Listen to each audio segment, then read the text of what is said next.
सर्व विद्यार्थी आणि पालकांना नमस्कार. आज संध्याकाळी 6 वाजेला आपली इथेची जी परीक्षा आहे ती परीक्षा होणार आहे. मग परीक्षा कशी द्यायची, कशा पद्धतीने परीक्षा घेतली जाणार आणि सगळ्या ह्या ज्या गोष्टी आहेत की जे काही पालकांच्या मनामध्ये येणारे प्रश्न आहेत परीक्षेच्या बाबतीत, ते सगळ्या प्रश्नांची उत्तर तुम्हाला आजच्या व्हिडिओमध्ये मी देणार आहे. ठीक आहे. तो इथेची परीक्षा कशी द्यायची, व्हिडिओ शेवटपर्यंत नक्की बघा, म्हणजे तुम्हाला सगळ्या प्रश्नांची उत्तर तुमची मिळतील. ठीक आहे. तो इथेची परीक्षा म्हणजे काय आहे नेमकं ते आधी मी तुम्हाला थोडक्यात सांगते. Ignite talent Hunt examination. ठीक आहे. तो ही जी परीक्षा आहे ही परीक्षा आपण घेतो आहे इयत्ता 4थीच्या विद्यार्थ्यांसाठी आणि ही परीक्षा पास झाल्यानंतर त्यांना मोफतमध्ये नवोदय प्रवेश परीक्षा 2026-27 ची जी बॅच आहे ती मिळवण्याची संधी त्यांना मिळणार आहे. ठीक आहे.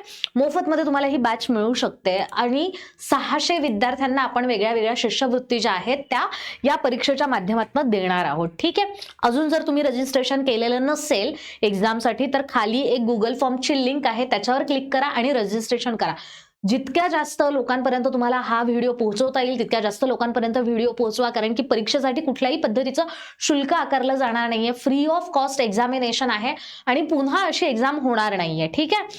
तो त्याच्यामुळे शांततेत व्हिडिओ बघा आणि जास्तीत जास्त लोकांपर्यंत हा व्हिडिओ शेअर करा. ठीक आहे. आज 14 फेब्रुवारी 2026 रोजी संध्याकाळी 6 वाजेला आपला इथेचा पेपर जो आहे तो पेपर सुरू होणार आहे.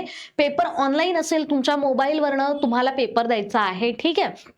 तर आता पेपर देताना सगळ्यात पहिलं आणि सगळ्यात महत्वाचं तुम्हाला काय काय आवश्यक आहे. एक, चालू असलेला चांगला मोबाईल. ठीक आहे. दुसरं, कॉन्स्टंट असलेलं इंटरनेट कनेक्शन. इंटरनेट कनेक्शनला तुमच्या कुठल्याही पद्धतीने मध्ये बाधा येणार नाही याचा प्रयत्न करा, जेणेकरून काय होईल की विद्यार्थी ज्या वेळेला उत्तरं देत आहेत त्यावेळेला त्यांना टाइम लिमिट जे आहे त्या टाइम लिमिटमध्ये त्यांना पेपर जो आहे तो पेपर सोडवता येईल. मागच्या एका व्हिडिओमध्ये मी तुम्हाला सिलेबस वगैरे सांगितलेला आहे तसा, पण अगदी थोडक्यात जर आपण सिलेबस बद्दल बोलायला गेलो तर आपले 3 विषय आहे: बुद्धिमत्ता चाचणी, गणित आणि मराठी किंवा इंग्रजी भाषेचा एक पेपर. ठीक आहे. मराठी आणि इंग्रजी हे तुमच्या चॉईसनुसार असणार आहे. पेपरमध्ये मी तुम्हाला दाखवणार आहे कशा पद्धतीने तिथे मराठी मीडियमचे विद्यार्थी किंवा इंग्लिश मीडियमचे विद्यार्थी पेपर कसा देऊ शकतात. ठीक आहे. तो असे 3 जे विषय आहेत त्याच्यावर तो पेपर होणार आहे. कसा होणार आहे तर तुम्हाला काय करायचं आहे, आमचं ऍप्लिकेशन जे आहे इग्नाइट पाठशालाचं ऍप्लिकेशन डाउनलोड करायचंय. इग्नाइट पाठशालाचं ऍप्लिकेशन डाउनलोड केल्यानंतर होम पेजवर जर तुम्ही गेला, इकडे बघा,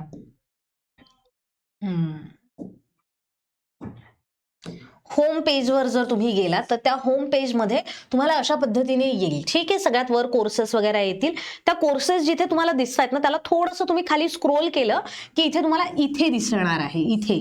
ठीक आहे. ह्या इथेवर तुम्हाला क्लिक करायचंय. इथेला तुम्ही क्लिक केलं की त्याच्यानंतर इथेला क्लिक केल्यानंतर तुम्हाला अशा पद्धतीने इग्नाइट टॅलेंट हंट एक्झामचा जो बोर्ड आहे किंवा जो टॅब आहे तो टॅब दिसणार आहे. त्या टॅबवर तुम्ही क्लिक केल्यानंतर तुम्हाला नोंदणी फॉर्म, अभ्यासक्रम, सूचना, सराव चाचणी आणि अंतिम चाचणी असे काही टॅब्स दिसणार आहेत. ठीक आहे. आता याच्यामध्ये तुम्हाला जे रजिस्ट्रेशन आहे खाली दिलेली डिस्क्रिप्शन बॉक्समध्ये, ह्या व्हिडिओच्या डिस्क्रिप्शन बॉक्समध्ये एक लिंक दिलेली आहे, त्यावरही तुम्ही रजिस्ट्रेशन करू शकता किंवा तुम्ही ह्या इथूनही रजिस्ट्रेशन जे आहे ते रजिस्ट्रेशन करू शकताय. त्याच्यानंतर तुम्ही सिलेबस, इथे जर तुम्ही गेला तर तुम्हाला सिलेबस चेक करता येईल. पूर्णच्या पूर्ण जो काही आपला सिलेबस आहे तो तिथे अपलोड केलेला आहे. टेस्ट सिरीज ज्या आहेत, मॉक टेस्ट तुम्हाला देता येईल की कशा पद्धतीने पेपर तुम्हाला सोडवायचा आहे त्याचा एक अंदाज तुम्हाला येईल. त्या मॉक टेस्टवर तुम्ही क्लिक केलं की ती तुम्हाला देता येईल आणि मग शेवटी सगळ्यात शेवटी तुम्हाला अंतिम चाचणी जी आहे ती अंतिम चाचणी देता येईल. आता जर तुम्हाला त्या अंतिम चाचणीमध्ये काही टेस्ट दिसल्या आणि त्या पब्लिश झालेल्या नाहीयेत अजून, त्याच्यामुळे त्या तुम्हाला देता आत्ता येणार नाहीये. 6 वाजेला त्या ज्या आहेत टेस्ट त्या सुरू होतील, त्यामुळे तोपर्यंत काळजी करू नका. ठीक आहे. रजिस्ट्रेशन फॉर्म जो आहे, आता इथे मी तुम्हाला म्हणाले ना की तुम्हाला रजिस्ट्रेशन करता येईल, तर त्याच्यावर जर तुम्ही क्लिक केलं तर तुम्हाला अशा पद्धतीने रजिस्ट्रेशन फॉर्म ओपन होईल. ह्या लिंकवर क्लिक करायचंय, रजिस्ट्रेशन फॉर्म भरायचा आहे.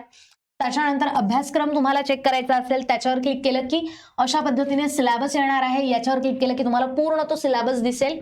त्याच्यानंतर सराव चाचणी जी आहे ती सराव चाचणीसाठी तुम्हाला अशा पद्धतीने इथे दिसेल. सराव चाचणीवर तुम्ही क्लिक केलं की इथे बघा, मराठी माध्यम सराव टेस्ट आणि इंग्लिश माध्यम सराव टेस्ट. ठीक आहे. मॉक टेस्ट ज्या आहेत आणि जशा मॉक टेस्ट आहेत तशाच पद्धतीने तुमच्या फायनल टेस्ट ज्या आहेत त्या सुद्धा असणार आहे. ठीक आहे. तर मग मराठी माध्यमाच्या सराव चाचणीवर तुम्ही क्लिक केलं, अटेम्प्ट केलं, समजा तुम्ही मराठी मीडियमचे असेल तर तुम्ही इथे अटेम्प्ट करायचंय, इंग्लिश मीडियमचे असाल तर तुम्हाला इथे अटेम्प्ट करावं लागेल.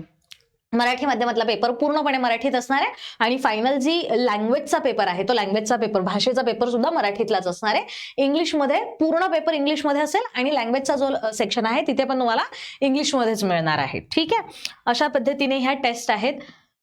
आता फायनल टेस्ट जी आहे, फायनल टेस्टमध्ये अशा पद्धतीने दिसेल, मराठी मीडियम आणि इंग्लिश मीडियम. तुमचं जे कुठलं मीडियम असेल ते मीडियम अगदी शांततेत व्यवस्थित चूज करा, कारण की तिथे तुम्हाला नंतर आतमध्ये प्रश्नांना तुम्हाला बायलँग्वेज करता येणार नाहीये. ठीक आहे, प्रश्न कशा पद्धतीने असणार आहेत तर अशा पद्धतीने तुमचा पेपर, तुम्ही पेपर ओपन केला, समजा आता मराठी मीडियमचा पेपर तुम्ही ओपन केला, अटेम्प्ट करायला घेतला, अशा पद्धतीने तुमचा पेपर दिसणार आहे. ठीक आहे, आता इथे हा इंग्लिशचा आहे, काही आम्ही मराठीचे घेतले, जेणेकरून काय होईल की विद्यार्थ्यांना सगळ्या गोष्टी ज्या आहेत त्या लक्षात यायला हव्यात. ठीक आहे, तो बुद्धिमत्ता चाचणी, अंकगणित आणि मराठी इंग्लिश असे 3 पेपर जे आहेत ते 3 पेपर तुम्हाला बघता येतील. बुद्धिमत्ता चाचणीवर क्लिक केलं की तुमचे बुद्धिमत्तेचे प्रश्न येणार, हे खाली ऑप्शन्स येत आहेत, वर प्रश्न असणार आहे. अंकगणितावर क्लिक केलं की अशा पद्धतीने तुम्हाला अंकगणिताचे पेपर येणार आहे, मॅथ्सचा पेपर येणार आहे आणि मराठीवर किंवा इंग्लिशवर क्लिक केलं की तुमचा लँग्वेजचा पेपर जो आहे तो पेपर येणार आहे. ठीक आहे, त्याच्यानंतर तुम्हाला काय करायचंय, तुमचा आन्सर जे आहे, आन्सरवर तुम्ही क्लिक केलं, लेट्स से ए आन्सर आहे, ए वर क्लिक केलं की तुम्हाला सेव्ह आणि नेक्स्ट, सेव्ह अँड नेक्स्ट जे आहे त्या सेव्ह अँड नेक्स्ट वर क्लिक करावं लागणार आहे. जोपर्यंत तुम्ही सेव्ह अँड नेक्स्ट करत नाही तोपर्यंत तुमचं उत्तर जे आहे ते सेव्ह होणार नाही. त्याच्यामुळे सेव्ह नेक्स्ट करा आणि मग पुढे जा. ठीक आहे, सेक्शन ज्या वेळेला तुम्हाला चेंज करायचे असतील, जसं बुद्धिमत्ता पूर्ण सोडवून झाला, मग आता तुम्हाला अंकगणितात जायचंय, त्यावेळेला तुम्हाला ह्या इथे टच करावं लागणार आहे. ठीक आहे, त्याच्यानंतर सगळं झाल्यानंतर तुम्हाला हा जो शेवटी इथे हे जे 3 लाईन्स दिसतात ना, पूर्ण पेपर सॉल्व्ह करून झाला, सगळे प्रश्न सोडवून झाले की ह्या 3 लाईन ज्या दिसतात ह्या 3 लाईनवर क्लिक करायचं. ह्या 3 लाईनला क्लिक केल्यानंतर अशा पद्धतीने तुम्हाला दिसेल, याच्यामध्ये तुम्हाला किती प्रश्न तुम्ही अटेम्प्ट केले ते तुमचे ब्लू कलर मध्ये दिसतील. त्याच्यानंतर किती प्रश्न तुम्ही अटेम्प्ट केलेले नाहीये ते तुमचे व्हाईट कलर मध्ये दिसतील आणि किती प्रश्न तुम्हाला रिव्ह्यू करायचे होते. रिव्ह्यू म्हणजे काय की पुन्हा बघायचे होते, तर त्याचा आकडा तुम्हाला ह्या इथे असा येल्लो कलरची एक रिंग दिसणार आहे. ठीक आहे, तो अशा पद्धतीने तुम्हाला सबमिट टेस्ट करायची आहे. टेस्ट सबमिट केल्यानंतर इथे तुम्हाला असा प्रश्न विचारला जाईल, are you sure you want to submit the test. तुम्हाला जर खरंच टेस्ट सबमिट करायची असेल, फायनल तुमचं सगळे उत्तरं झालेले आहेत आणि सगळं झालंय, तर मग येस म्हणायचं.